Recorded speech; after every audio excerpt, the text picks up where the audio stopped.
It is the only substance we cannot live without. We are made of it. Our planet is covered in it. And for most of human history, it was considered a common good like the air we breathe. But in the last 40 years, a quiet revolution has taken place. Across the globe, from the mountains of California to the villages of Pakistan, the taps are being turned off by the public and turned on by the corporation.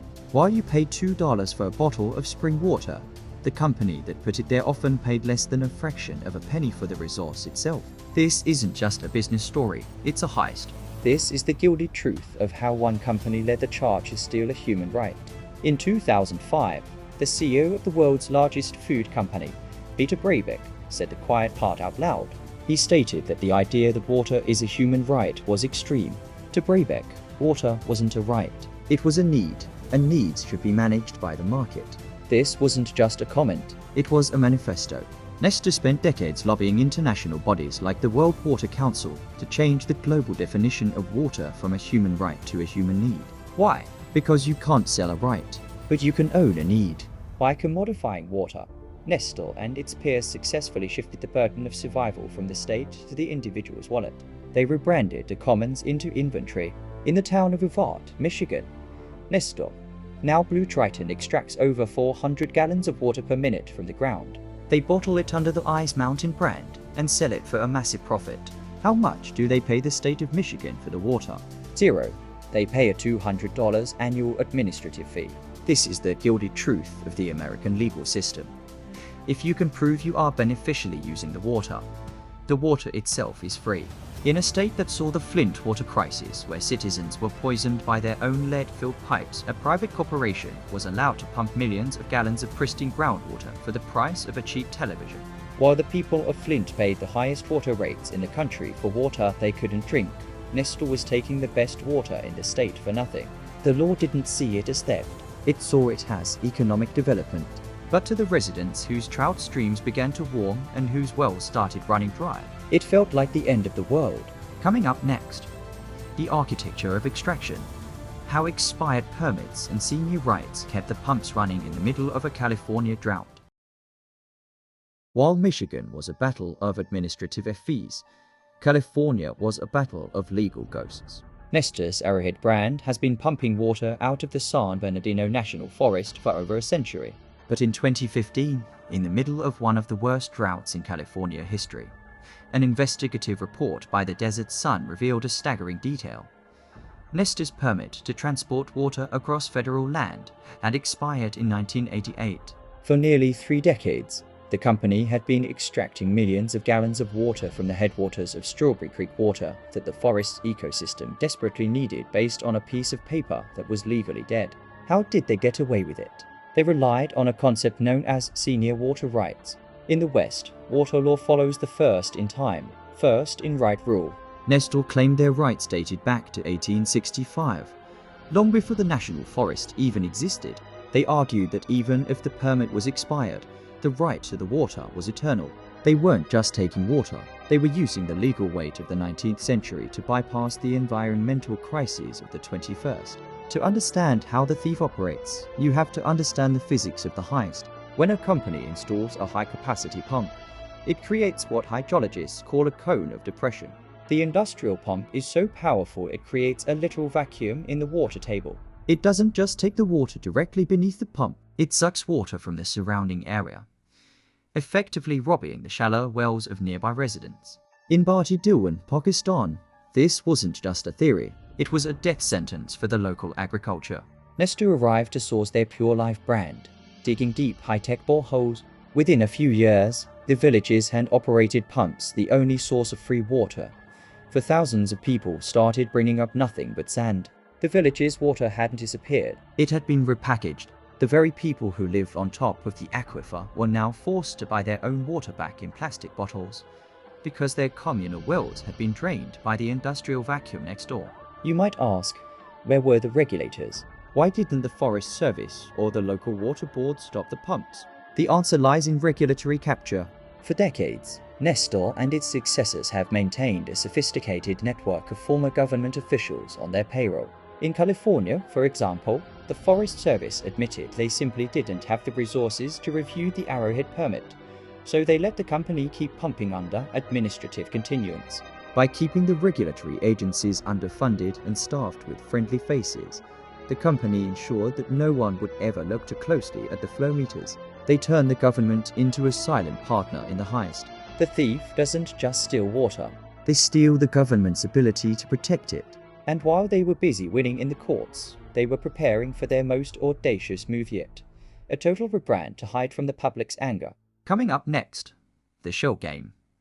How the world's most hated water company vanished, only to reappear under a new name with the same old tactics. By 2021, the name Nestle had become toxic in the North American water market. Decades of lawsuits in Michigan, protests in California, and scandals in Ontario had turned the brand into a symbol of corporate greed. The thief was finally being seen. But Nestle is a master of the exit. In February 2021, they announced a $4.3 billion sale of their North American water brands to two private equity firms, One Rock Capital Partners and Metropolis & Co. Overnight, Nestle Water's North America vanished. In its place stood BlueTriton brands. To the average consumer, it looked like the Swiss giant had left the building. But the brands Poland Spring, Deer Park, Zephyrils, Ice Mountain stayed exactly where they were. The pipes stayed in the ground, the pumps kept thumping. The ownership had shifted from a public corporation, which is subject to shareholder pressure and public transparency, to private equity, a world of shadows where financial data is secret and accountability is almost impossible to find. To survive the transition, BlueTriton doubled down on a strategy known as greenwashing. They didn't change their extraction methods. They changed their adjectives. They launched massive marketing campaigns focused on water stewardship and sustainable packaging. They began using recycled plastic or PET for their bottles. But here is the gilded truth the marketing leaves out.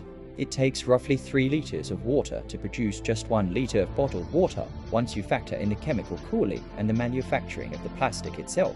Furthermore, even if a bottle is recyclable, the vast majority are never recycled. In the US, only about 29% of PET bottles make it back into the system. The rest are lost to landfills, to incinerators, or to the ocean. The rebrand wasn't about saving the planet, it was about saving the permit. By positioning themselves as Earth-friendly, they made it politically difficult for local governments to cancel their extraction leases. Under its new private equity masters, the company refined its legal defense, the doctrine of reasonable use. In most American states, groundwater law is governed by the idea that you can take as much as you want, as long as it's for a reasonable purpose. BlueTriton's lawyers argued that hydrating the nation is the most reasonable use of all. They use this doctrine to crush local opposition. When a small town in Maine or Pennsylvania tries to pass an ordinance to limit water extraction, the company doesn't just lobby, they sue. They use their massive legal war chest to tie small municipalities in court for years, bankrupting the opposition before a single judge even hears the case. They didn't just buy the water, they bought the legal right of way to take it. And as the climate warms and the droughts deepen, the shell game is entering its final, most dangerous phase. Coming up next, the gilded verdict. What happens to a society when its most vital resource is controlled by the highest bidder? The greatest success of the bottled water industry wasn't their logistics or their branding. It was their ability to capitalize on the collapse of public trust. For a century, the public tap was a symbol of a functional civilization. But as infrastructure aged and scandals like Flint, Jackson, and Newark hit the headlines, the water thieves saw an opening. They didn't offer to fix the pipes. They offered a subscription to a replacement. This is the gilded feedback loop. As more wealthy citizens switch to bottled water, the political will to fund public water systems evaporates. Why vote for a tax increase to fix the city's filtration plant if you already have a 24-pack of Pure Life in your garage? By selling as a private solution to a public failure, these companies ensure that the public system continues to degrade, making their product more necessary every single day. They aren't just selling water, they are selling an exit ramp from society. As of 2026, the game has shifted.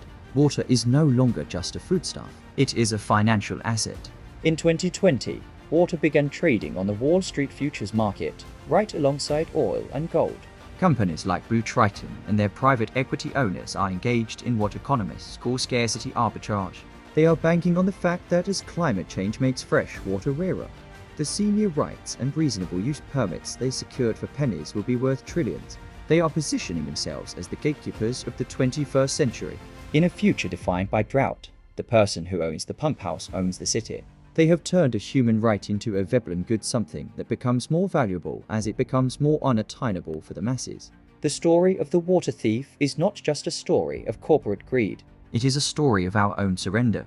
We allowed the definition of life to be edited by a boardroom in Switzerland. We allowed the law to prioritize a $200 permit over the survival of an aquifer. The gilded truth is this: the water doesn't belong to the brand. It doesn't belong to the private equity firm. It belongs to the earth and the people who inhabit it.